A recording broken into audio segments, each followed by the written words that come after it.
La CGT a beaucoup travaillé en amont de cette conférence sociale. Nous avons participé aux 14 réunions avec différents ministres pour essayer d'être constructifs et d'apporter des réponses précises aux questions que se posent les salariés de notre pays. Nous avons travaillé les questions de salaire, les questions d'emploi et notamment d'emploi industriel.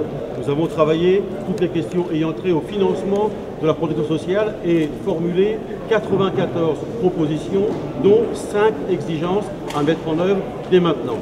Malheureusement, nous avons dû constater que le gouvernement était très attentif à ce que pouvait lui dire le MEDEF. La preuve, c'est que sur le compte pénibilité, autrement dit le droit de partir plus tôt à la retraite, sur les 24 heures qui concernent les questions ayant trait au temps partiel, le MEDEF a obtenu ce qu'il a voulu avant même l'ouverture de la conférence sociale, alors que nous n'avons aucune garantie, et c'est le moins qu'on puisse dire, que nos revendications seront portées sur la table. Et donc, notre confédération a décidé de ne pas participer à cette table ronde demain. Nous allons assister au discours du président.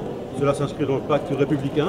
Le discours du Premier ministre qui, il y a quelques jours seulement, s'exprimait dans le journal Les Échos en faveur du patronat avant même que la conférence sociale ne s'ouvre, ne mérite pas notre présence à ses côtés. La question du mépris, c'est une question importante pour nous.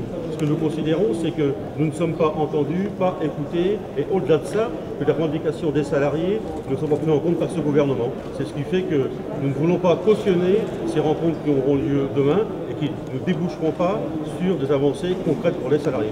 Je remarque que Solidaire sera absent demain, que Force ouvrière sera absent demain, que nous serons absents demain, que sans doute nous ne sommes pas à la fin des départs anticipés lors de cette conférence sociale. Ça marque sans doute un profond mécontentement de la part des syndicats de salariés et de leurs représentants.